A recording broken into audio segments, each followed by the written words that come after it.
Hello mga kapatid, kumusta? Today is December 26. Morning mga kapatid, talaga napuyat kami ni GM. Kaya ako ay maghahanda ng almusal. Anyway mga kapatid, wala kami masyadong nihanda sa Pasko dahil nga doon kami celebrate ng Christmas. Nakipasko kami doon sa aking auntie. Shout out Auntie Susan, Operario family. So yan mga kapatid, yung spaghetti ko, hindi ko naluto kasi nga doon kami kumain sa kabilang bahay. Kaya ngayon ko palang lulutuin kasi paborito ni GM yung spaghetti.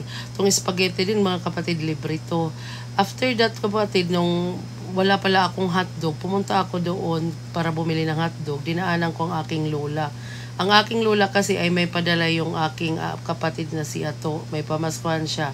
Pakinggan natin. Salamat, lato nga ni at hinga nga limtan.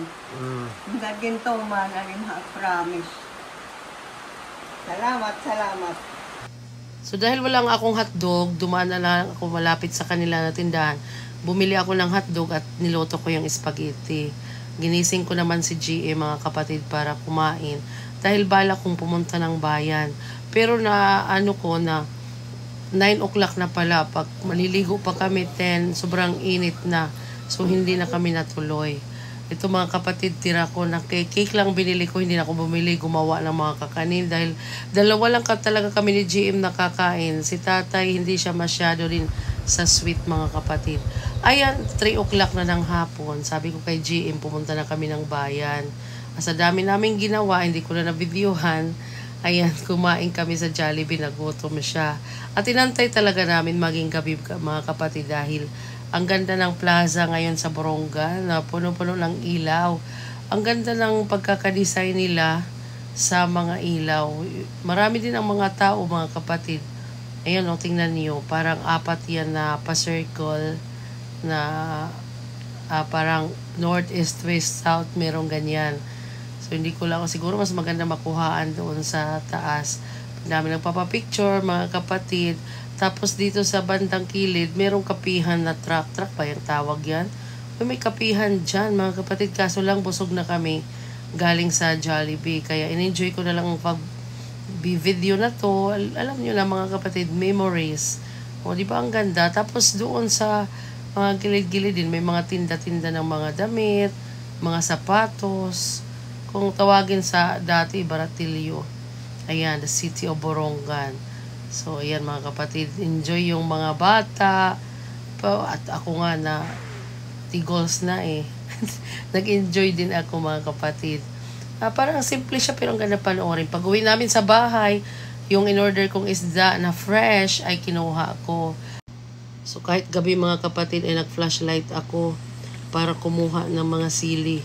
Sili na kahit konti ang dahon, maraming bunga. Kabilaan yan. Sa kabila may bunga din. Kaya kumuha ko kapatid kasi gusto mabango, di ba? Yung paksiw na may sili. Tapos umikot ako sa kabila, sa loob ng bahay namin. Ayan, no? Daming pwedeng itula, no? Kaso lang walang makadare sa amin ni tatay na magputol ng liig ng manok. Kaya hanggang tingin lang ako. Pero sarap kaya nitong tinula. Hanggang tingin lang kami dyan. Anyway, kuha na lang tayo ng kalamansi kasi pagkatapos magpaksiw, Jack na magsasaw-saw ako ng tuyo at kalamansi dahil paborito ko yan. Ito tanin niya ni tatay, ang daming bunga din mga kapatid. Maganda na rin lang kasi mababa lang siya, naabot ko pa yung mga bunga niya. Ang daming mga bunga. So ayan mga kapatid, pinaksiw na natin, di ba? Ang sarap. Dinamihan ko yan ng sabaw kasi yung aso namin, hindi na kumakain ng dog food. Sabaw na ng paksiw kinakain. Ayan, kakainin natin. May tira pa akong pork stick at saka bahaw. So, fights na.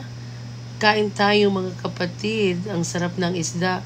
Kinutsara ko yan kasi sobrang init. Oh, excited na ako, di ba?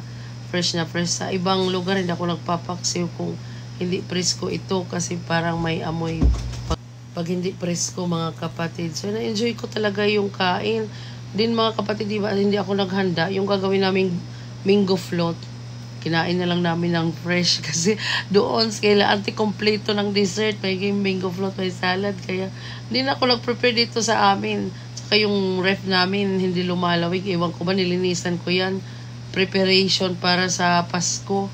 Kaso hindi lumalamig, ewan ko kung ano ang diferensya hanggang ngayon, hindi pa rin lumalamig ang baba. Nag-yellow naman sa freezer. So yan mga kapatid, naghati kami ng mangga ni Jim. Tapos sobrang laki.